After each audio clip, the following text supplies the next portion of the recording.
Bien. Les amis, ce matin, nous allons lire deux passages. Proverbes chapitre 14, le verset 1, pour ceux qui notent. Et nous allons commencer par Ephésiens chapitre 2, du verset 20 au verset 23.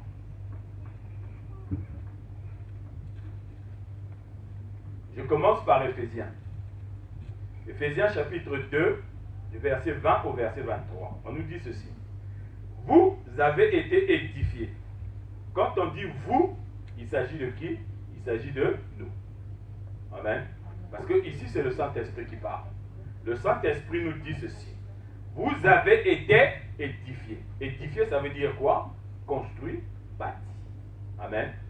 Bien. Donc, on nous dit ici que vous avez été édifiés sur le fondement des apôtres et des prophètes. Jésus-Christ lui-même étant la pierre angulaire. J'avais déjà expliqué ici une fois pourquoi est-ce qu'on nous dit que nous avons été édifiés sur le fondement des apôtres et des prophètes. Vous vous souvenez, non? Je vous avais déjà expliqué ça ici. Je vous avais dit que nous avons été édifiés. Si on nous dit que nous avons été édifiés sur le fondement des apôtres et des prophètes, sachant que les prophètes sont venus avant les apôtres, d'accord? Normalement, en bon français, on aurait dit, vous avez été édifiés sur le fondement des prophètes et des apôtres. Amen. Amen. Mais ici, on nous dit, vous avez été édifiés sur le fondement des apôtres et des prophètes. Pourquoi cet ordre? Cet ordre nous montre simplement que les apôtres ont vu ce que les prophètes avaient annoncé. Donc, les apôtres confirment ce que les prophètes avaient annoncé. Les prophètes avaient annoncé quoi? Les prophètes avaient annoncé la venue de Jésus-Christ. Alléluia. Les prophètes n'avaient pas vu Jésus-Christ en chair. Mais les prophètes avaient annoncé que Jésus-Christ en chair va arriver. Mais ceux qui sont venus confirmer le témoignage des prophètes, ce sont les apôtres. Donc, si les apôtres n'avaient pas vu Jésus, ce que les prophètes avaient dit serait encore en train d'attendre que des gens puissent le voir pour nous le témoigner. Alléluia. C'est pourquoi on nous dit que nous avons été édifiés, construits, bâtis sur le témoignage des apôtres. Le fondement que les apôtres ont posé. Hein? Vous savez, l'apôtre Jean, quand il parle dans 1 Jean, il dit celui qui est venu de la part du Père, son témoignage, nous l'avons vu. Non pas qu'on nous a dit, mais on l'a vu en chair. Alléluia. Vous voyez, non? Donc les apôtres nous ont apporté un témoignage qui confirme ce que les prophètes avaient annoncé. Donc nous n'avons plus à douter de ce que les prophètes. Quand le prophète Ésaïe disait qu'un fils nous sera, un fils nous est né, un enfant nous est donné. Alléluia. Aujourd'hui, toi, tu ne peux plus douter que ce fils est bienvenu parce que l'apôtre Jean est venu te dire au commencement était la parole était Dieu, la parole était avec Dieu et la parole s'est faite chair. Alléluia. Donc tu ne peux plus douter de ce que le prophète Ésaïe avait dit parce que Jean le confirme. Amen. Donc la Bible nous dit que notre foi est bâtie sur ce que les apôtres ont vu et dont ils témoignent, mais qui vient depuis les prophètes. Alléluia. Est-ce que vous comprenez? Bien. Maintenant, on nous dit ici que cette foi est bâtie bien sûr sur Jésus-Christ qui est la pierre angulaire. La pierre angulaire, ça veut dire quoi? Quand vous construisez une maison, hein, est-ce que quand vous construisez une maison, vous prenez toute la maison, bam, vous posez? Est-ce que quelqu'un a déjà construit une maison, il vient, je veux une maison, il vient, il pose une maison, chambre, salon, cuisine et tout. Est-ce que c'est possible? Non. Il faut toujours commencer par la fondation. Alléluia.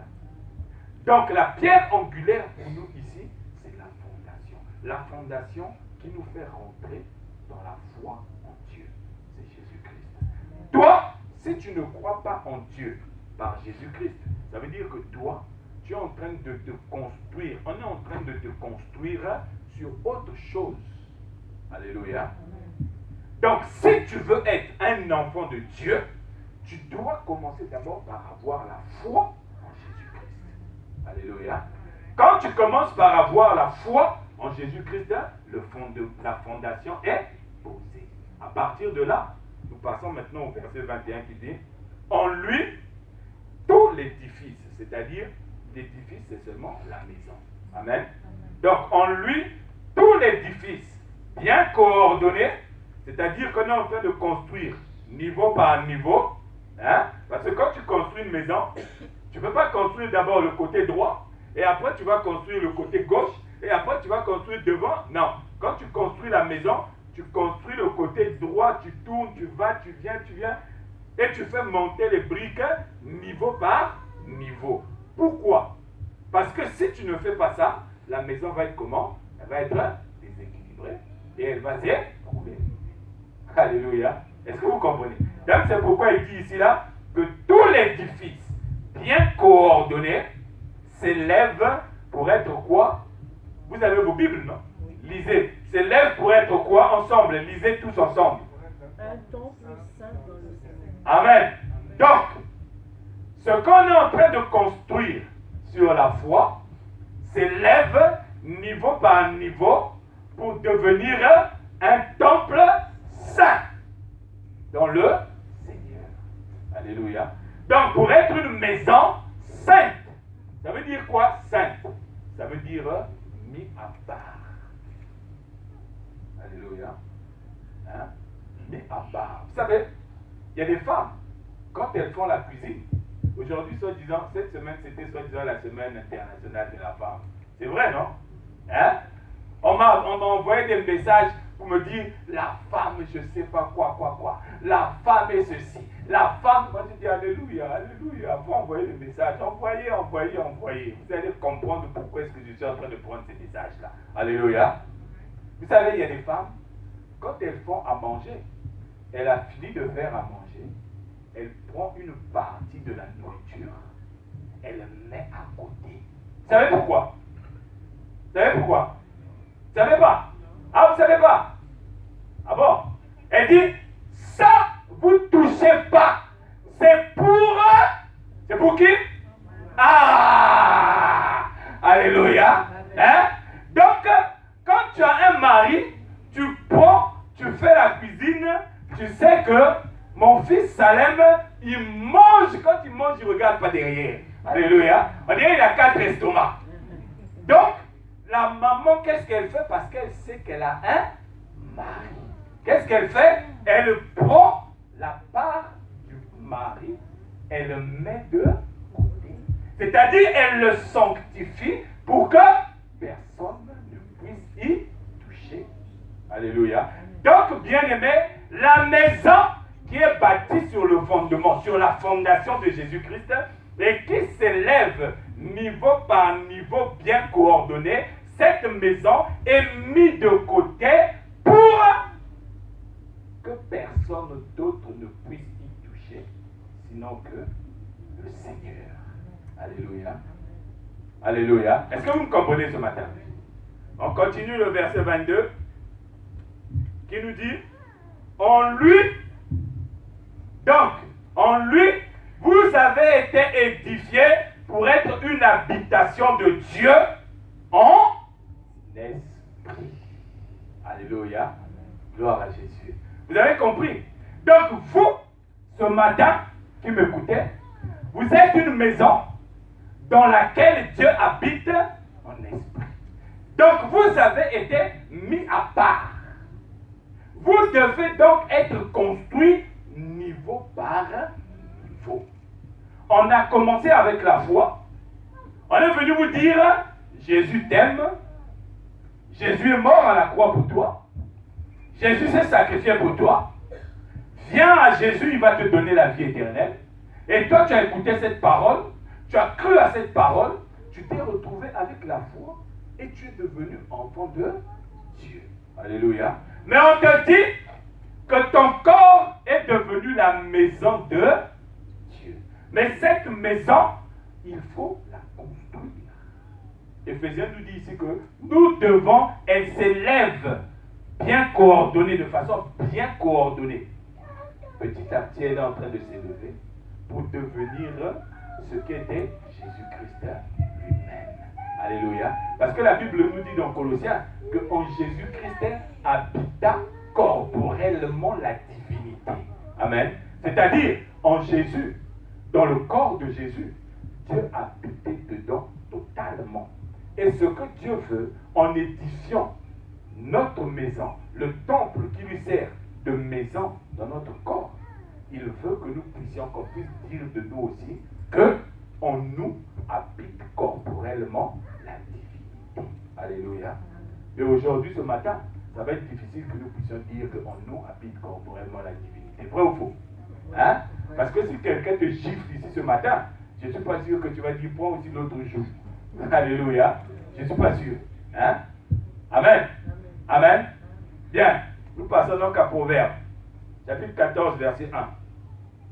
Que quelqu'un me lise ça, s'il vous plaît. Je suis fatigué de lire. Proverbe chapitre 14, verset 1. La femme sage bâtit sa maison et la femme insensée la reverse dans ses propres mains. Amen. On nous dit ici, la femme sage bâtit sa maison. Mais la femme insensée la renverse de ses propres mains. Alléluia. Alors moi je sens qu'il y a quelqu'un ici qui dit, ah enfin aujourd'hui il va parler des femmes, ce gars-là. Tous les jours il nous parlait que des hommes, des hommes, des hommes. Aujourd'hui au moins il va nous parler des femmes parce que c'est la journée internationale des femmes. Alléluia. Alléluia. Amen. Vous croyez qu'aujourd'hui je vais parler des femmes? Oui, je vais parler des femmes. Mais je vais parler des femmes parce que nous sommes tous des femmes. Alléluia. Hein? Vous êtes choqués? Vous n'êtes pas choqués? Je vous dis que nous sommes tous des femmes. Alléluia. Vous ne me croyez pas? Vous ne me croyez pas? Oui, voilà. Ceux qui me croient, que Dieu vous bénisse. Ceux qui ne me croient pas, je vous confirme que nous sommes tous des femmes. On nous dit ici, la femme sage bâtit sa maison. C'est quoi une femme sage? Et qui bâtit sa maison? Est-ce que c'est une femme qui est maçon? Hein? Est-ce que c'est une femme qui est maçon, une femme sage? Alléluia. Même si les femmes maintenant font tous les boulots que les hommes. Hein? Mais la femme sage qui bâtit, ce n'est pas une femme maçon. Ce n'est pas non plus une sage femme qui va te faire accoucher à l'hôpital. Non. Alléluia. Ça n'a rien à voir. La femme sage, ça veut dire quoi? C'est la femme qui a la sagesse en elle. Alléluia. Hein? La femme sage, ça veut dire celle qui a la sagesse en elle. C'est celle-là qui bâtit la maison. Sa maison. Alléluia. Est-ce que vous me comprenez? Mais c'est quoi la sagesse, bien-aimé? C'est quoi la sagesse? Proverbe chapitre 8, verset 35. Proverbe chapitre 8, verset 35.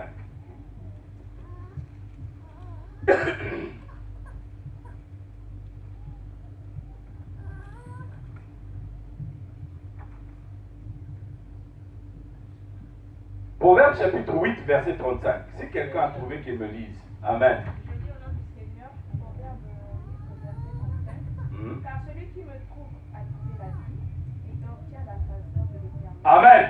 On dit ici que celui qui me trouve. Donc il y a quelqu'un ici qui est en train de parler. Qui dit, celui qui me trouve a trouvé la vie. Et il a trouvé les faveurs de l'Éternel. Quand tu trouves la faveur de l'Éternel, ça veut dire quoi? Dieu fait de toi un élément précieux à ses yeux. Alléluia. Or, c'est qui parle ici qui dit que celui qui m'a trouvé a trouvé la vie. Si vous lisez votre Bible, tout le chapitre 8 de Proverbes, là, vous verrez qu'on parle de la sagesse. C'est la sagesse qui parle, qui dit, celui qui m'a trouvé a trouvé la vie. Donc, une femme qui a de la sagesse, c'est une femme qui a trouvé la vie. Mais quelle vie? Jean chapitre 3, verset 16. Là-bas, on nous dit quoi? Non, ne lisez pas. De tête, vous devez avoir ce passage-là. Jean chapitre 3, verset 16. Là, vous êtes de bons élèves. Alléluia. Vous êtes tous 250 sur 20. Alléluia. Car Dieu a tant aimé le monde qu'il a fait quoi? Qu'il a donné qui? Son Fils, afin que quiconque croit en lui ne périsse point, mais qu'il ait quoi? Ah, vous avez vu? Hein? Vous avez vu? On nous dit ici que celui qui a trouvé la sagesse, il a trouvé quoi? Il a trouvé la vie. Mais pas n'importe quelle vie, la vie éternelle. Or, cette vie-là, c'est qui nous la donne? Dieu nous la donne par qui? Par le Fils. Son Fils unique. Amen. Donc, vous voyez qu'une femme qui a de la sagesse, c'est une femme qui a de la vie, mais c'est une femme qui a le Fils. Alléluia. Donc, toi, quand tu as le Fils, tu as la vie. Et tu as la sagesse. Ça veut dire que tu es une femme sage. Amen. Bon, je vais vous poser une question. Le Fils, c'est qui? C'est Jésus, non? Bon, est-ce que là où nous sommes, là, il n'y a que des femmes qui ont Jésus dans leur vie? Hein? Donc, moi, je n'ai pas Jésus parce que je ne suis pas une femme. Alléluia. Au contraire, moi, mon Jésus, moi, il est même plus grand que votre Jésus. Alléluia. Alléluia. Amen. Ah, vous avez vu, non? Il n'y en a qu'une seule qui a réagi en disant c'est le même. Alléluia. Oui, c'est le même Jésus. C'est le même. Donc vous comprenez que la femme sage, c'est la femme qui a Jésus dans sa vie. C'est la femme qui a la foi en Jésus. Donc toi, si tu as la foi en Jésus, même si tu es un hermaphrodite, tu es quand même une femme sage. Même si tu es un garçon, tu es quand même une femme sage. Et surtout si tu es une femme, tu es confirmée femme sage. Même si tu es sage-femme, on dirait que tu es une femme sage. Alléluia. Amen. Amen. Là, on dit, ah, voici la femme sage là qui est une femme sage. Alléluia. Est-ce que vous me comprenez? Hein? Donc, nous comprenons que une femme qui a Christ, c'est une femme sage. Or, une femme qui a Christ, elle est comment? Elle est unie à Christ. Vrai ou faux? Quand je dis que celui-là, il a une femme, ça veut dire quoi? Qu'ils sont mariés. Hein? Vrai ou faux? Ils sont mariés. Donc la femme qui a la sagesse, c'est une femme qui est unie à la sagesse. Donc c'est une femme qui ne forme plus qu'un seul corps avec son mari, Christ. Alléluia. Donc la femme sage, c'est une femme comment? C'est une femme qui a un époux. Une femme qui est mariée. Alléluia. Même si elle n'a pas encore son mari qui est là, mais au moins potentiellement on sait qu'elle est mariée ou fiancée. Alléluia. Bon, maintenant nous avons compris ce que c'était qu'une femme sage, une femme qui a Christ. Maintenant l'inverse, la femme insensée c'est quoi? C'est une femme qui est folle. Hein? La femme insensée c'est une femme qui est folle. Elle dit, ah, la femme insensée là vraiment, hein? Elle ne fait pas manger pour son mari, elle fait rien pour son mari. Ça c'est une femme insensée, c'est ça? Hein? Non. La femme insensée, c'est maintenant la femme qui n'a pas Christ. Celle qui ne croit pas en Jésus-Christ. Celle qui n'a pas la foi. C'est ça qu'on appelle la femme insensée. Celle qui n'a pas la foi, c'est elle. Au lieu de construire la maison, elle est en train de détruire la maison petit à petit. Et je vous assure, bien aimé, dans l'église, il y a beaucoup de femmes insensées. Hommes comme garçons. Mais je vous dis une chose, que le dernier jour, c'est le Seigneur qui va nous montrer. Voici celle qui était femme insensée. Amen. Voici celui qui était femme insensée. Voici celle qui était femme sage. Voici celui qui était femme sage. Alléluia. Parce qu'on ne se moque pas de Dieu. Alléluia. On ne se moque pas de Dieu. Amen. Donc on nous dit que la femme qui a Christ, c'est elle qui bâtit sa maison. La femme qui a Christ, c'est elle qui construit la maison. Maintenant, la question que je vous pose ce matin, c'est pourquoi est-ce que cette femme bâtit la maison? Hein? Pourquoi cette femme bâtit la maison? Quand on vous dit ici, là, bâtir la maison, tout de suite vous pensez à briques, truelles, pelles, brouettes, je ne sais pas quel autre appareil. Non, bien aimé. La femme sage qui bâtit la maison, c'est une femme qui en réalité est en train d'organiser la maison. Alléluia. Pourquoi est-ce qu'elle organise la maison? Pourquoi est-ce qu'elle organise la maison? Vous ne savez pas? Hein? Pourquoi est-ce que les femmes font souvent le ménage dans la maison? Et pourquoi est-ce qu'elles veulent que la maison soit propre? Ah! Parce qu'à tout moment, elles peuvent recevoir de la visite. Et donc l'état de la maison va témoigner quoi? L'état de la maison va témoigner de ce que la femme est. Si on rentre dans ta maison, on trouve les chaussettes de ton mari en haut là-bas. On trouve les vêtements de tes enfants sur la télé. On trouve les assiettes sales sur le canapé. Est-ce que vous pensez que les gens qui rentreront dans ta maison, ils vont avoir une bonne image de toi? Alléluia. Vous savez, j'étais en train de dire à un frère hier, je dis frère, tu sais, ta maison où tu habites est à l'image de la maison où tu habites. Alléluia. Si toi, tu n'aimes pas être dans ta maison, ça veut dire que Dieu aussi n'aime pas être dans la maison que tu lui as donnée. Si toi, la maison où tu habites, elle est sale, ça veut dire que la maison où tu as donné Dieu aussi d'habiter, cette maison-là aussi est sale. Alléluia. Vous comprenez?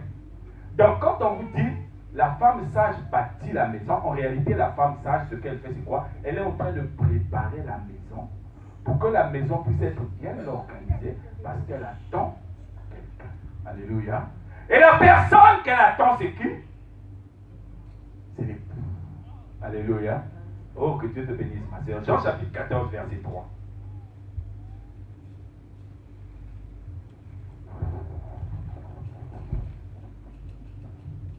Jean chapitre 14, verset 3. Lisez encore. Aujourd'hui, je vais vous faire travailler, bien aimé. Et lorsque je m'en serai allé et que je vous aurai préparé une place, je reviendrai et je vous prendrai avec moi. Afin que là où je suis, vous y soyez aussi. Alléluia. Alléluia. Donc vous voyez qu'ici, on nous dit quoi? Ici, c'est Jésus qui parle. Il parle à ses disciples. Il leur dit, je m'en vais. Mais je ne vais pas pour dormir. Je vais pour faire quoi? Je vais pour vous préparer une place. Or, celui qui va préparer, il va faire quoi? Il va travailler, non? Hein? Donc, c'est comme le mari qui sort de la maison, qui va travailler, il laisse la femme à la maison. Bon, je vous pose une question. Si toi, ton mari, il sort de la maison, il va pour travailler, il t'a laissé en train de dormir. Il revient à 14h, il te trouve toujours en train de dormir. Dans la maison, c'est le désordre partout. Ce mari, là, il va être content de te voir. Hein? Ce mari va être content de te voir. Ah, si, il va être très content. Il va dire, ma chérie, réveille-toi, c'est l'heure de manger. Amen. Là, la première des choses qu'il va faire, il va d'abord ouvrir les rideaux et il va commencer à te souffler dessus. Te dire, mais c'est quoi ce désordre? Je suis parti à 6h du matin, je reviens à 14h, tu dors encore. Moi, j'avais une grand-mère. Ma grand-mère me disait toujours, quand les petites sœurs de ma mère, elles avaient chaud. Elles se réveillaient toujours à 6h du matin. Parce que quand ma grand-mère se réveillait, à 5h30 pour aller faire son manioc, vous savez, hein, moi, ma grand-mère, elle faisait le manioc. Si vous ne connaissez pas le manioc, c'est avec les tubercules qu'on les fait. Donc à 5h, quand elle se réveillait, ma grand-mère, le soir, elle avait déjà préparé ses tubercules. À 5h, quand elle se réveille, elle va prendre sa pâte, elle commence à malaxer, à mélanger pour attacher ses maniocs. À 6h30, le manioc doit déjà être en train de bouillir. Alors quand elle a fini de bouillir le manioc à 6h30, si ses filles sont encore en train de dormir, moi je suis obligé aussi de me réveiller. Parce que quand elle va commencer à râler dans toute la maison, elle fait des allers-retours. Allers-retours comme si elle était... C'est comme si on lui avait fait avaler un mégaphone dans la bouche. Comment des femmes, vous pouvez dormir jusqu'à 8h? On dort jusqu'à quelle heure d'habitude? Non, une femme, ça se réveille à 6h. Une femme, ça se réveille dès que le coq chante. Cocorico! Alléluia. Et moi, j'étais là, je regardais, je dis, ah, mais la grand-mère, elle est sévère. Alléluia. Non, parce que, bien aimé, quand tu es une femme, tu dois savoir qu'à tout moment, dès que la lumière vient, dès que le jour se lève, à tout moment, tu peux recevoir de la visite. Hein? À tout moment, tu peux recevoir de la visite. Donc, est-ce que vous croyez qu'une femme peut recevoir de la visite au moment où... Je vous pose une question, bien aimé.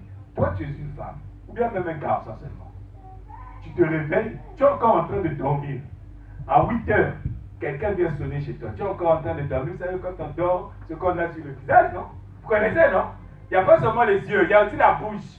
Amen. Vous savez toutes les traces que le corps laisse sur la bouche quand tu es encore en train de dormir sur les yeux. Là. Bah, imagine à 8h, là, quelqu'un vient sonner, toi, tu es encore en train de dormir. Et tu dis, c'est qui? C'est moi. Tu veux quoi? Non, je suis venu te présenter un dossier. Ah, tu vas faire quoi? Tu vas embêter? Parce qu'il faut d'abord que tu puisses faire disparaître toutes tes grâces. Et si par hasard tu avais une femme à côté de toi, tu te demandes, est-ce que regarde ici, est-ce que j'ai encore pendant ce temps, le gars est en train de t'attendre derrière la porte là-bas. Est-ce que je mens? Hein? Est-ce que je mens? Elle dit, regarde, est-ce que mon œil là est... Pas regarder dans le miroir. Ah, dis-moi d'abord, est-ce que mon œil là est... Alléluia. Mais si tu t'étais réveillé à 6 heures, est-ce que tu aurais eu ce problème? Ah, ouais. Mais sauf que celui qui t'attend là-bas pour te présenter un dossier, lui, il peut t'attendre. Mais le Seigneur, il n'attendra pas. Vous connaissez la parabole des 10 vierges, non? Hein? Il y en avait 5 qui étaient prêtes, qui se relevaient à 6 heures du matin. Mais il y en avait 5, elles, leur problème c'était de dormir après que la télé, il n'y a plus de programme à la télé. Quand il n'y a plus de programme à la télé, là, elle peut dormir. Et quand elle se réveille le matin, tout le monde est déjà sorti de la maison, tout le monde est déjà parti. C'est ce qui va se passer aussi, bien aimé. L'épouse, celle qui bâtit la maison et qui ne se réveille pas tôt, elle va seulement se réveiller. L'époux était déjà passé, il est parti. Alléluia. Le jour où vous verrez que vous allez attendre ici là que Salem pour qu'il vienne vous prêcher ici là à l'église. Si Salem ne vient pas, commencez déjà à vous poser les questions. Est-ce que Jésus est revenu? Parce que moi je sais que moi quand Jésus reviendra, je serai peut-être le premier à partir ici à la fierté ce jour. Alléluia. Alléluia. Je serai le premier à partir. Vous comprenez pas? Bon, maintenant, si toi tu veux être le premier à partir, il faut maintenant me prouver que tu vas être la première ou le premier à partir. Mais moi, je vous dis, celui qui veut me contester ça, il n'a qu'à venir me contester ça maintenant. Moi, je serai le premier à partir. Amen. Vous comprenez? Donc, quand l'époux va arriver, il a dit, je suis allé vous préparer une place. Mais je reviens pour vous chercher. Et quand il revient pour vous chercher, l'époux, quand quelqu'un revient du travail, il fait quoi? Quand quelqu'un rentre du travail, bon, pas ici en France, parce qu'ici en France, quand tu reviens du travail, la femme te dit, fais les pâtes là-bas, change la couche de l'enfant. Tu n'as pas acheté le pain en bas là-bas. Alléluia. Mais en Afrique, quand tu reviens du travail, dès que tu rentres dans la maison, la femme vient te chercher. Viens mon chéri.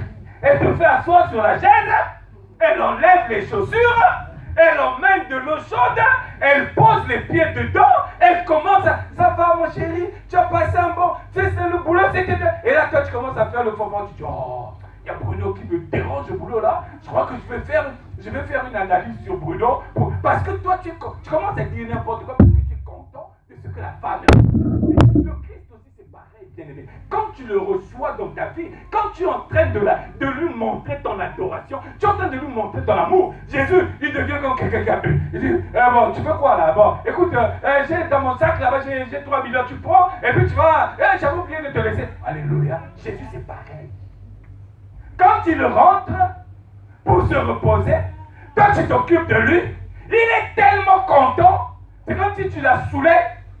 Vous savez quand quelqu'un est saoul, hein? L'ivresse. Quelqu'un quand tu es saoul, quand tu lui demandes donne-moi 2 euros, il va te donner 50 euros. Alléluia. Parce qu'il ne contrôle plus rien. Hein? Il n'y a pas que la boisson qui fait l'ivresse. Même la flatterie aussi, bien aimé. Vous savez pourquoi les gens vont déposer des millions chez des gens qui leur disent faut emmener 1 million, je vais prier, Dieu va te bénir. Vous savez pourquoi? Parce qu'on les flatte. Quand on les flatte, vous connaissez tous la récitation du renard et du corbeau. Alléluia. Comment le renard s'est retrouvé avec le fromage du corbeau? Parce qu'il a flatté. Alléluia. Il a tellement flatté, le corbeau était devenu ivre, il ne pouvait plus se sentir, il a ouvert la bouche pour montrer ce qu'on est en train de valoriser, de flatter. Et qu'est-ce qui est fait? Le fromage est tombé. Qui a pris le fromage? Le renard. Jésus, c'est pareil, bien aimé. Si tu veux que Jésus puisse faire tomber, vous savez, la femme qui avait la perte de sang, non? C'est celle-là qui avait compris que ce gars-là, si je le chatouille bien, je lui donne bien, il va me donner ce que je veux. Elle est arrivée, elle a bien chatouillé Jésus, elle a bien, et hop, elle a récupéré. Jésus s'est retenu, dit, ah, oui, c'est bon. Ta foi t'a sauvé. Alléluia. Est-ce que vous me comprenez ce matin? Donc la femme sage, c'est celle qui organise sa maison parce qu'elle attend le retour de l'époux. Et quand l'époux va se reposer, l'époux va la faire rentrer dans son repos aussi. Alléluia. Parce que si toi tu n'as pas organisé la maison avant que l'époux arrive, quand l'époux arrivera, il va s'asseoir. toi tu es en train de faire le ménage, il sera fâché. Il va même te dire, bon j'arrive, je sors. Alléluia. Vous n'avez jamais vu des hommes comme ça? Il arrive à la maison, la femme n'a pas encore fait à manger. Il arrive, il dit, tu as préparé quoi? Ah, je viens de rentrer du marché. Ah, d'accord, j'arrive. Je sors, j'arrive. Et quand il sort, vous le revoyez le lendemain matin à 14h. Ça existe ou ça n'existe pas? Amen. Amen. Et tu vas t'étonner un jour, on va te dire que non, ton mari, là-bas, il a trouvé quelqu'un avec qui il commence à faire la même chose qu'avec toi. Et tu vas commencer à venir interroger les pasteurs. Ah, pasteur, il faut prier pour moi. Ah, pasteur, il faut jeûner, prier. Bien aimé, est-ce que d'abord, toi, en tant que femme, et c'est valable pour les hommes aussi, hein? C'est valable pour les hommes aussi. Les hommes, là, vous allez vous dire, ah oui, pasteur, il faut bien foncer sur les femmes. Mais je vais vous dire aussi, les hommes, c'est valable. Hein? Parce que si la femme attend de toi que tu puisses organiser la maison, maintenant, tous les jours, tu es au téléphone avec tes amis. Tous les jours, tu es dans ce qu'on appelle des ngada, des bars avec tes amis en train de boire. Tu vas venir à la maison, tu vas dire, la femme va te dire, tu vas lui dire, tu as fait quoi? Tu rentres dans la cuisine, tu vas faire à manger. Là où tu étais, tu n'as pas mangé. Est-ce que vous avez jamais entendu des gens parler comme ça? Oui. Amen. Donc la femme sage, c'est celle qui prépare la maison pour accueillir l'époux et rentrer dans le repos de l'époux. Alléluia. Maintenant, la maison qu'elle bâtit, c'est quoi? Est-ce que c'est ta maison là où tu as... Amen. Est-ce que c'est ça qu'elle bâtit là-bas? 1 Corinthiens chapitre 6, verset 13 et le verset 19. Je lis. 1 Corinthiens chapitre 6, le verset 13 et le verset 19. Je lis le verset 13. Les aliments sont pour le ventre et le ventre pour les aliments. Amen. Et Dieu détruira l'un comme l'autre. Mais le corps n'est pas pour l'impudicité. Il est pour le Seigneur. Le Seigneur est, et le Seigneur pour le corps. Le corps de qui? Le corps de qui? Ton corps. Amen. Mon corps. Hein? Ton corps ne t'appartient plus. Ton corps appartient au Seigneur. Mon corps ne m'appartient plus. Mon corps appartient au Seigneur. La Bible te dit que le ventre, il est pour... La nourriture, elle est pour le ventre. Quand tu manges, la nourriture va dans le ventre. Mais l'impudicité ne doit pas rentrer dans ton corps. Amen. L'impudicité, c'est quoi? C'est un péché. Alléluia. Donc, en réalité, on nous dit ici que le corps est pour le Seigneur et l'impudicité ne doit pas être dans le corps. Amen. On continue le verset 17, verset 19. Bien. Lisez-moi le verset 19. Très fort. Je veux quelqu'un qui me lise ça très fort. Ah, vous avez peur de lire ce verset-là, je comprends. 1 Corinthiens chapitre 6, verset 19.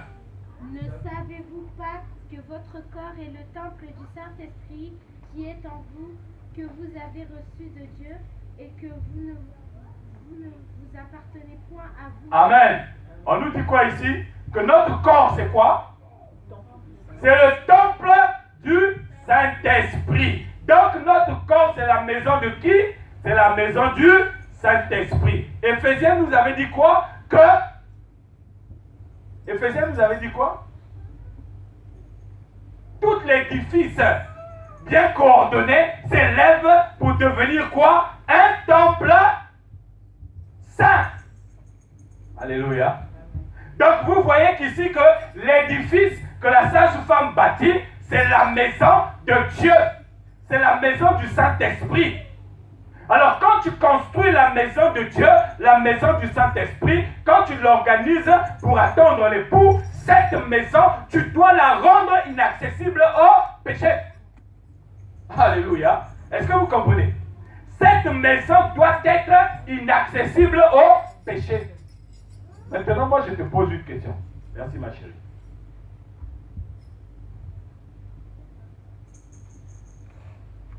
Alléluia. Maintenant, moi, je te pose une question. Est-ce que toi, tu es une femme sage? Est-ce que toi, ce matin, si je te demande, est-ce que tu es une femme sage? Est-ce que tu vas me répondre oui ou non? Et si tu me réponds oui, je te pose la question. Est-ce que tu es en train d'organiser ta maison dans l'attente de ton époux? Vous voyez comment on fait la sélection, hein? La sélection, quand vous commencez la sélection, vous dites, lesquels qui ont 20 ans? Là, tu as 40 personnes qui lèvent la main. Lesquels qui sont nés entre janvier et mars? Là, tu commences à voir 20 personnes qui lèvent la main. Lesquels qui sont nés en janvier? Le nombre diminue. Lesquels qui sont nés avant le 5 janvier? Alléluia. Là, c'est pareil. Quand tu dis, tu es une femme sage? Oui. Est-ce que tu bâtis la maison? Oui. Alors, comment tu organises la maison? Alléluia. Comment tu organises la maison en attendant l'époux? On te dit ici que celui qui organise la maison, c'est celui qui rend la maison inaccessible au péché. Est-ce que toi, tu organises ta maison pour la rendre inaccessible au péché? Hein? La question que je te pose, c'est ça. Parce que les amis, regardez, moi je vais vous dire une chose. Nous devons être honnêtes avec nous et avec Dieu. Vous savez, quand vous vous retrouvez ici, là, hein? Quand vous vous retrouvez ici, vous avez l'impression que vous êtes assis sur des chaises. Mais si Dieu vous montrait le monde des esprits, en ce moment, beaucoup d'entre vous vont pleurer. Je pense que vous n'arriverez même plus à faire rentrer un morceau de fou ou un morceau de manioc dans votre bouche. Hein? Vous savez, il y avait un monsieur il y avait un gars qui traînait avec le prophète Élisée. Il traînait souvent avec le prophète Élisée. Ils sont arrivés quelque part, ils ont vu que des gens les avaient entourés. Et lui, il a commencé, Élisée, on nous entoure, on va nous tuer, Élisée. Élisée, il faut faire quelque chose. Élisée dit, oh, tu traînes avec moi et tu ne sais toujours pas qui je suis. Hein? Ah, mais ils vont nous tuer, Élisée, ils vont nous tuer. Il dit, Seigneur, montre-lui ce qui se passe là-bas dans le monde spirituel. Quand Dieu a ouvert les yeux de cet homme, il a vu que ceux qui les entouraient étaient eux-mêmes entourés encore. Alléluia. Est-ce que vous avez vu? Dans le monde spirituel, bien aimé, moi quand je marche, hein, dans le monde spirituel, moi quand je marche, tu me vois marcher seul, mais ne crois pas que je suis seul. Parce que tu vas me lancer un caillou, ce caillou-là va revenir sur ton œil. Elle me dit, le gars là, il est là, le pasteur là, il est là. Je l'ai bien eu là, je vais lancer là. Tu calcules bien tes référentiels là. Dès que tu lances, parfois tu n'as même pas le temps de lancer la pierre. Dès que tu veux lancer la pierre comme ça, là, tu vois quelqu'un qui te regarde, tu fais quoi là? Alléluia. Parce que moi, quand je marche, je ne marche pas seul. Alléluia. Je ne marche pas seul. Je suis une femme sage qui attend que son épouse vienne, son époux vienne. Et je suis en train d'organiser sa maison pour qu'il vienne la trouver. Tous les jours. Je ne dis pas que celui qui organise la maison, c'est celui qui ne pêche pas. Non, je ne dis pas ça, bien aimé. La Bible dit qu'il n'existe pas d'homme qui ne pêche pas. Mais ce que Dieu fait, c'est des hommes et des femmes qui, quand ils ont péché, qu'ils reconnaissent qu'ils ont péché et qui disent, Seigneur, j'ai péché, pardonne-moi. Alléluia. Bon, moi, je vais te poser une question. La dernière fois que tu as demandé pardon à Dieu parce que tu avais péché, c'est quand? Amen. Si c'était hier soir, gloire à Dieu. Si c'était ce matin, gloire à Dieu. C'est toi qui connais la vérité avec ton Dieu. Amen. Amen. Amen. Pourquoi je vous pose cette question? Parce que maintenant, nous allons voir avec quoi tu édifies, tu construis la maison de Dieu dans laquelle le Christ, l'époux va revenir. Hein?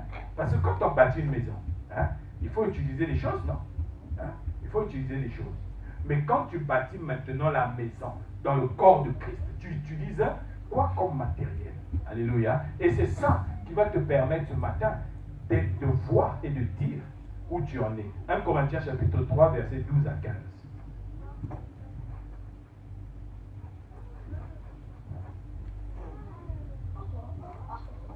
1 Corinthiens chapitre 3, du verset 12 au verset 15. Vous êtes prêts? Bien, je lis. Or, si quelqu'un bâtit sur ce fondement, le fondement c'est qui? C'est Jésus. On a vu dans Ephésiens chapitre 2. Hein? Or, si quelqu'un bâtit sur le fondement, donc, en d'autres termes, si on associe ce passage avec Proverbe chapitre 14, ça nous donnera quoi? Ça nous donnera ceci. Or, si la femme sage bâtit sur ce fondement-là, avec de l'or, de l'argent, des pierres précieuses, du bois, du foin, du chaume, l'œuvre de chacun sera manifestée. On nous dit quoi, en gros?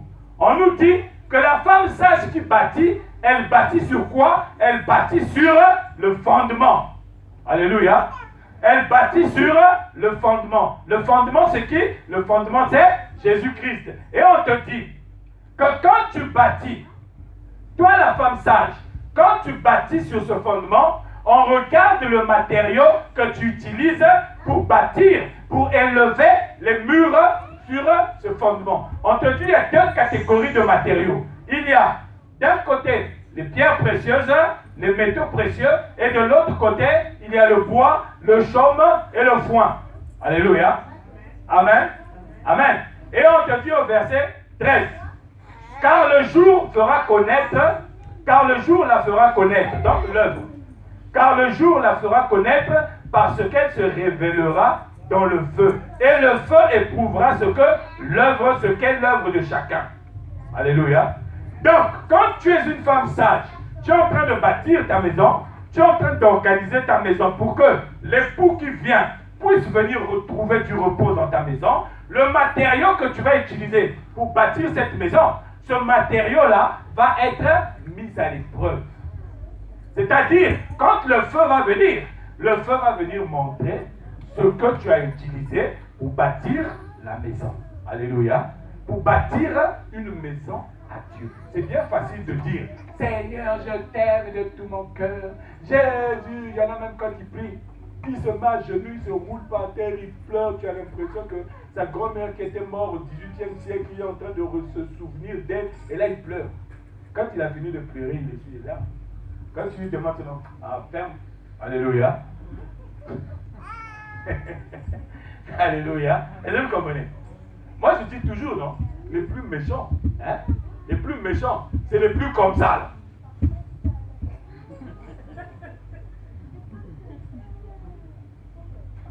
Vous connaissez de qui je parle, non? Hein? Vous connaissez de qui je parle? Hein? Seulement un jour, je suis allé demander à quelqu'un qui est comme ça. Je suis allé demander à cette personne-là de me donner de l'eau. Seulement de l'eau, bien aimé. Il dit, vraiment, nous ici, là, il y avait une pénurie d'eau dans toute la ville de Brazzaville. Ceux qui connaissent bien Brazzaville, vous savez, il y a des jours où les gens qui nous fournissent l'eau là-bas, quand ils disent aujourd'hui on dort, tout le monde dort, ne vous embêtez pas avec l'eau. Vous passez au moins des semaines, vous n'avez pas une goutte d'eau. Et alors, moi, je suis allé voir ce. Je viens, je lui dis, vraiment, toi, tu es. Est-ce que tu peux me trouver un peu d'eau? Vous savez ce qu'il m'a dit? Et non!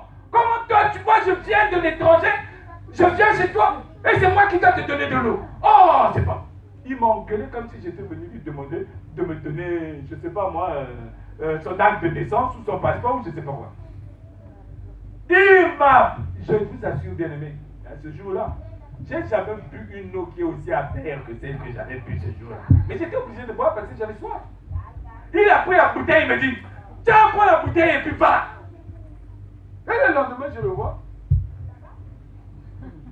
J'ai dit, mon Dieu, alléluia. Oui, bien-aimé. Oui, non? Hein? Tu dis, je suis en train de bâtir. Avec quoi tu bâtis? Alléluia. Le verset 15 nous dit ceci. Verset 14. Si l'œuvre bâtie par quelqu'un sur le fondement subsiste, il recevra une récompense. Si l'œuvre de quelqu'un est consumée, il perdra sa récompense. Pour lui, il sera sauvé, mais comme à travers le feu. Je vous explique cette expression-là, ce que ça veut dire. Regardez, être sauvé comme à travers le feu, ça veut dire quoi? On a dit qu'il y a le fondement. D'accord? Hein? Le fondement, c'est qui? C'est Jésus-Christ. Or, quand tu as le fondement, ça veut dire quoi? Tu es sauvé. Amen. La Bible dit ceci, que nous sommes sauvés par la foi en Jésus-Christ. Donc, dès que tu as la foi, tu es potentiellement sauvé. Si tu conserves cette foi-là, bien sûr, quand Jésus-Christ va venir. Alléluia.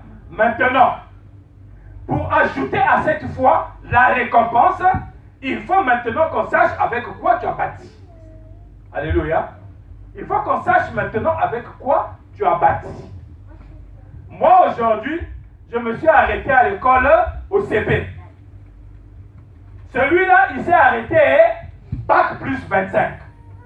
On cherche quelqu'un qu'on va nommer au ministère du Travail. Vous croyez que c'est moi qu'on vient chercher que je me suis arrêté au CP? Hein?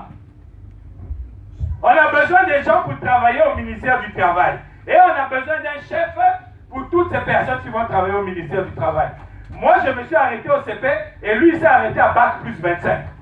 Là, c'est moi qui vais être son chef. Hein? Jamais. On va demander, c'est quoi votre CV? Moi, CP. Lui, Bac plus 25. Oh, toi, là, toi, tu vas t'occuper des toilettes là-bas. Alléluia. Est-ce que c'est pas comme ça que ça va se passer? Ça se passe comme ça, non? Donc, on nous dit ceci.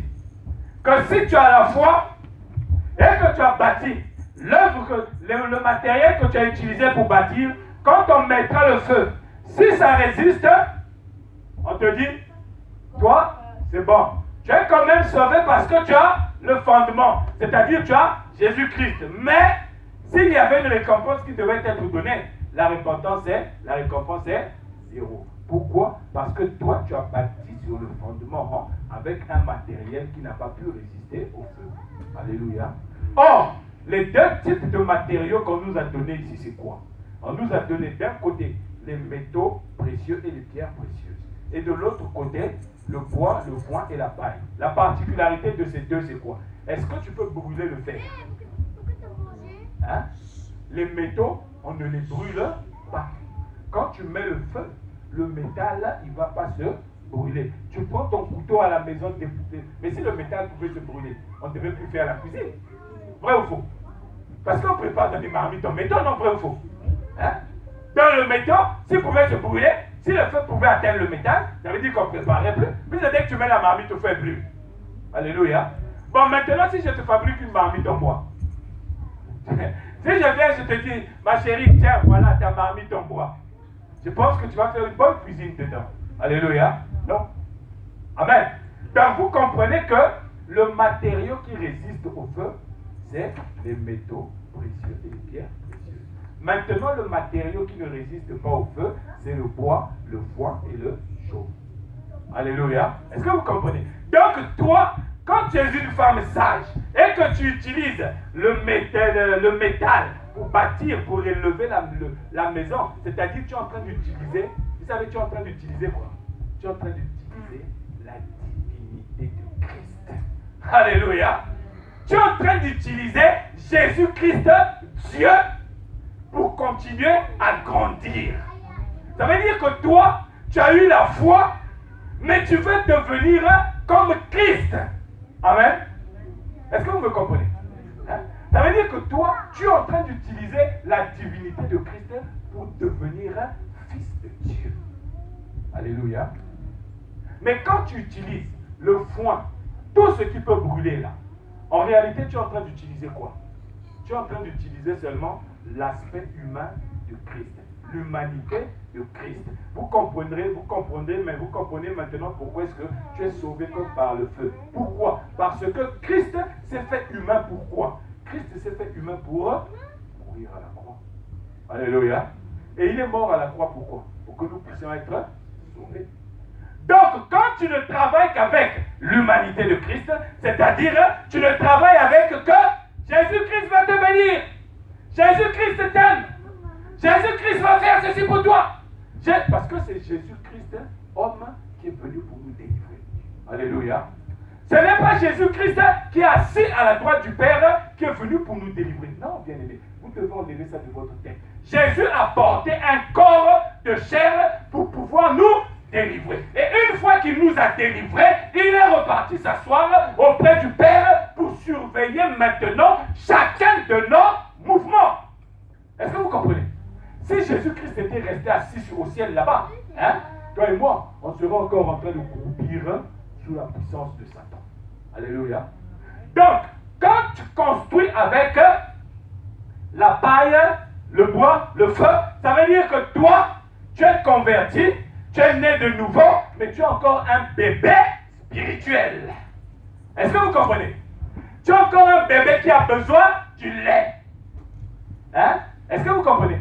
Dites-moi un peu, s'il y a la guerre ici, là, si vous entendez des armes sonner là-bas, est-ce que vous voyez que les bébés qui sont ici là vont prendre leurs jambes pour courir? Hein? Qu'est-ce qu'il faut se passer? Il faut que quelqu'un les soulève. Et les emmène. C'est pareil. Quand tu es encore bébé spirituel, toi, tu ne cherches pas Jésus-Christ Dieu, mais toi tu cherches Jésus-Christ homme. Jésus-Christ qui bénit. Jésus-Christ qui délivre. Jésus-Christ qui va me donner un mari. Jésus-Christ qui va me donner des enfants. Jésus-Christ qui va me donner... Non. Quand tu construis sur les pierres précieuses, sur les métaux précieux, toi tu es en train de chercher Jésus-Christ qui est assis à la droite du Père, celui qui donne la vie éternelle. Alléluia. Celui qui communique la vie éternelle. Tu es en train de chercher la vie éternelle. Bien aimé, j'ai l'habitude de dire, vous savez, au ciel, il n'y aura pas de mariage. Dieu ne va pas te récompenser parce qu'il dira, ah, un homme qui était marié, qui s'était bien marié. Alléluia. Dieu ne te récompensera pas parce que tu étais une femme mariée. Dieu ne te récompensera pas parce que tu avais 300 enfants. Ah Seigneur, moi j'ai réussi à mettre au monde 300 gosses. Oui, et alors? Au ciel, on s'en fout des enfants. Seigneur, moi quand j'étais là-bas, je travaillais du matin au soir. Je travaillais pour payer la dîme. Dieu m'a dit, oui, tu as payé la dîme, mais alors? Ici, là, il n'y a pas de dîme. Ici, là, il n'y a pas les enfants. Ici, là, il n'y a pas de mari. Ici, là, il n'y a pas de femme. Ici, il n'y a pas de travail. Ici, c'est la vie éternelle. Alléluia. C'est pourquoi Jésus-Christ est assis à la droite du Père, parce qu'il faut qu'il vous communique la vie éternelle. Et il vous communique la vie éternelle avec quoi? Avec sa parole. Il a dit ceci, Jésus. Père, je te loue, parce que toi, tu m'as donné la vie éternelle, pour que je puisse la leur donner. Et la vie éternelle, c'est qu'ils te connaissent, toi, et celui que tu as envoyé pour leur parler de cette vie éternelle. Alléluia. Donc Jésus-Christ, assis à la droite du Père, est tous les jours en train de te parler à travers sa parole de la vie éternelle. Bien aimé, je vais vous dire une chose. Si vous voyez quelqu'un qui veut tout le temps entendre parler de bénédiction, la délivrance, dites-lui simplement, frère, sœur, quand tu es une femme sage, mais tu es encore un bébé spirituel. Jésus ne peut pas venir dans ta maison pour te prendre, sinon on va le traiter de pédophile. Alléluia. Ah oui, bien aimé. Jésus doit venir trouver une femme mature. Une femme, quand on lui dit, voici l'agneau de Dieu qui ôte le péché du monde. Elle dit, Seigneur, où est mon péché? Ôte-le-moi. Alléluia. Amen. Est-ce que vous comprenez? Hein? Il y a des gens qui vont me dire, ah, pasteur, l'essentiel est que je sois sauvé. Non, c'est plus important. Il y a quelqu'un qui m'a... Mais regarde le brigand sur la croix. Oui, le brigand sur la croix, c'est l'exemple d'une personne au ciel quand on ira. Celui-là, quand on va le voir, on ne verra que la fondation. Quand le feu va passer, il n'y aura que la fondation. On va dire, toi, tu n'as rien compris. Tu n'as rien compris. Allez, viens quand même, tu n'as pas de récompense, mais viens quand même, tu es sauvé. Amen. C'est pourquoi Pierre, dans 2 Pierre, à partir du chapitre 1, il dit ceci. Nous avons reçu de la part de Dieu tout ce qui est nécessaire pour participer à la nature divine de Dieu. C'est-à-dire pour être à l'image de ce que Dieu a fait de Jésus-Christ. Et il dit, pour cela, à votre foi, ne vous arrêtez pas à la foi, mais ajoutez à votre foi des choses. Alléluia. Ajoutez à votre foi la science. Mais comment est-ce que vous allez ajouter ces choses-là? Alléluia. C'est par la parole de Dieu. La parole que Christ vous communique tous les jours à travers son esprit. Alléluia. Mais si vous n'aimez que les gens qui vous disent, frère, Dieu va te bénir, viens donner la dîme, tu vas voir, Dieu va te bénir. Il y en a même un qui est venu me dire, tu sais, pasteur, Adam et Ève, ils ont été chassés du jardin d'Éden parce qu'ils avaient mangé la dîme de Dieu. J'ai dit, tiens, mais toi, tu as une tête vraiment qui fonctionne très bien. Adam et Ève avaient mangé la dîme de Dieu. Il dit, oui, donc il faut donner la dîme, c'est important. Je dis, ah bon, eh ben, moi je ne vais pas te donner la dîme, Dieu n'a qu'à me chasser du jardin d'Éden, on va voir. Alléluia. Mais quand tu es là seulement en train de chercher ce genre de discours, tu t'exposes à ce que tu te deviens, c'est-à-dire tu es un bébé spirituel. Et il y a beaucoup de risques que tu te retrouves entre les mains des pédophiles. Vous savez, hein, des pédophiles, ils ne s'attaquent pas aux grandes personnes. C'est pourquoi on les appelle pédophiles. Pédophile, ça signifie, pédos, ça vient du grec, enfant. Philis, ça signifie aimer. Ils n'aiment que les enfants, les bébés spirituels. Pourquoi? Parce qu'un petit bébé, tu peux l'attirer avec le bonbon. Il y a une moi je suis rentré ici avec le bonbon tout à l'heure, non? Hein? Est-ce que vous avez vu les grandes personnes me marcher derrière moi? Shalom qui était de l'autre côté, le petit Shalom qui était de l'autre côté là-bas. Quand il a vu les bonbons, il a quitté là-bas, il est venu tout de suite ici. Vous voyez, c'est ça le bébé spirituel. Quand il entend là-bas, son petit finance, il est parti. Quand il entend là-bas, délivrance, il est parti. Et tous les jours, délivrance, délivrance, délivrance, tous les jours, il revient toujours, ah bon, moi ça ne va pas dans ma vie. Bien aimé, vous connaîtrez la vérité et la vérité vous rendra libre. Si le Fils vous a franchi, vous êtes réellement libre. Alléluia. Avec quoi tu construis? Bien aimé, regardez. Vous savez, quand on dit que les œuvres des gens vont être évaluées, hein, vous devez comprendre une chose. Le feu vient pour tester si nous sommes encore des bébés ou des enfants ou des fils. Hein? Je vous avais expliqué la dernière fois, un enfant, tu peux lui faire croire tout et n'importe quoi. Mais un fils, il va débattre avec toi. Alléluia. Un fils, il va chercher à ce que tu puisses lui démontrer. Pourquoi? Parce que le fils, il a le raisonnement. Alléluia. Moi, je suis un fils de Dieu. Tu ne peux pas venir me dire, frère, toi tu es maudit. Il faut que je t'enlève les habits, que je te lave avec du vin, comme ça la malédiction va partir. Alléluia. Quand tu viendras me dire ça, je dis, montre-moi le verset biblique qui te demande de me faire ça. Mais toi, quand tu es un bébé spirituel, si on vient seulement te dire, ah, c'est la mère de ta mère, de la mère, de la mère, de la mère, de la mère, de la mère, de la mère, de la mère, plus l'infini de ta grand-mère, qui t'avait maudit. Alors, il faut que je puisse te laver avec le sel. Enlève les habits. Tu vas enlever les habits comme un véritable enfant parce que tu es un bébé spirituel. Alléluia. Tu es une femme sage mais bébé spirituel. Amen. Vous savez, regardez. Nous avons reçu la parole de Dieu en nous. Ce que Dieu attend, c'est que la parole de Dieu puisse prendre une forme physique dans notre corps. Alléluia. Et la parole de Dieu, c'est comme un puzzle. Vous connaissez tous les puzzles, non, les enfants? Hein? Les puzzles, on te le donne en vrac comme ça. Hein? Et petit à petit, tu es en train de chercher morceau par morceau pour rassembler. Alléluia. Quand on te donne le puzzle en vrac comme ça, c'est la parole de Dieu qu'on t'a donnée. C'est-à-dire, on t'a dit que Jésus-Christ bénit. On t'a dit que Jésus-Christ délivre. On t'a dit que Jésus-Christ va te donner le mariage. C'est ça le puzzle. La parole que tu as reçue. La fondation que tu as reçue. Maintenant, pour élever la maison, il faut chercher chaque pièce du puzzle. Et chaque pièce du puzzle, tu ne peux plus les avoir avec les Jésus va te bénir, les Jésus va te guérir. Non, tu les as avec la doctrine de Christ. L'enseignement de la parole de Dieu. Alléluia. Mais si toi, tu n'aimes pas l'enseignement de la parole de Dieu, toi, tu as encore un puzzle qu'on a trouvé seulement une pièce. Alléluia. Déposez une pièce sur un puzzle et attendez pour voir. Amen. Vous attendez pour voir. Rien ne se passe. Mais au fur et à mesure que vous trouvez les pièces, vous mettez. C'est pourquoi je vous avais dit, dans le psaume 130, psaume 119, verset 130, on dit ceci. La révélation des paroles de Dieu, c'est elle qui nous permet de rassembler chaque partie de la parole. Regardez, vous savez que quand Dieu a créé Adam, il a pris de la terre, non? Hein? Mais est-ce que vous savez comment Dieu a commencé à faire Adam? Hein? Quand vous allez dans Ézéchiel, on vous montre là-bas que Dieu, pour faire Adam, il a commencé d'abord par former les os de Adam. Il a commencé par former les os. Il forme les os, donc le métatarse, le cubitus, le radius. Quand il a formé tous ces os-là, il les rassemble. Le squelette de Adam a été formé. Ensuite, quand il a fini de faire le squelette, il prend maintenant les nerfs.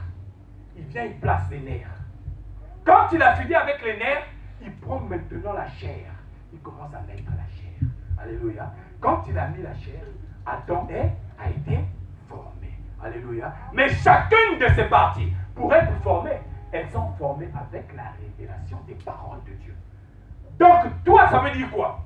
Chaque fois que tu écoutes une parole de Dieu qui modifie ta mentalité, si on t'avait dit que toi, dans ta vie, tu ne vas jamais te marier, si tu t'étais accroché à cette parole-là, malgré que tu as Christ, ça veut dire que toi, tu es encore bébé spirituel. Mais le jour où quelqu'un vient te dire, Christ est mort à la croix, non pas pour que toi, tu puisses être ce que tu es aujourd'hui, parce que si Dieu veut que tu te maries, tu te marieras. Ça ne dépend pas de ce qu'un homme a dit, mais ça dépend de Dieu. À ce moment-là, toi, tu crois à la parole de Dieu qui t'a été révélée, et le morceau de parole qui manquait encore en toi est formé. Alléluia. Est-ce que tu comprends? Hein? Si toi, on vient te dire que voilà, toi, dans ta vie, tu ne mettras jamais au monde. Toi, tu vas dire, oui, c'est pas grave, mais Seigneur, je te bénis parce qu'on m'a dit que quand quelqu'un vient te dire, la Bible déclare que les enfants, c'est Dieu qui les donne.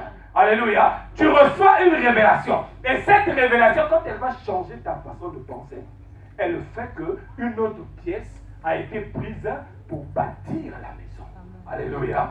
Et au fur et à mesure que tu es en train de recevoir des révélations, qui sont en train de modifier ta façon de penser, qui sont en train de modifier ta façon de voir les choses, le corps de la parole de Dieu est en train de s'élever petit à petit. Et toi, tu deviens une maison qui va être mise à part pour l'époux quand il va revenir, afin qu'il puisse se reposer dans cette maison qui est maintenant à l'image, selon à l'état d'homme fait, selon la stature parfaite de Christ, et qui n'est plus ballotté à tout vent de doctrine. Alléluia. Est-ce que vous comprenez? Le puzzle, quand il a été bien rassemblé, là, quand on a mis toutes les pièces ensemble, est-ce que tu peux souffler dessus et puis les pièces vont partir? Non, elles sont bien attachées. Mais quand elles sont en vrac, si tu fais passer l'aspirateur va même avaler les pièces. Alléluia. C'est ce qui se passe, bien aimé. Quand tu deviens un homme à la stature parfaite de Christ, tu deviens une femme, un homme ou une femme. Donc la maison a été bâtie sur les métaux précieux. Et toi, quelles que soient les circonstances de ta vie, tu seras comme Jésus. Tu vas être dans une barque en train de dormir. Il est en train de pleuvoir dehors. La tempête est en train de tonner. La barque est en train de menacer de se couler. Mais toi, tu dors. Alléluia. Tu dors. Toi, tu dors. Parce que toi, tu as réussi à bâtir une maison dans laquelle l'époux va venir se reposer. Et il dira, ma chérie, viens, on va se reposer. Alléluia. Alléluia. Et toi, tu es réservé pour la vie éternelle. Alléluia. Si tu m'as compris ce matin, tu vas fermer les yeux, on va prier.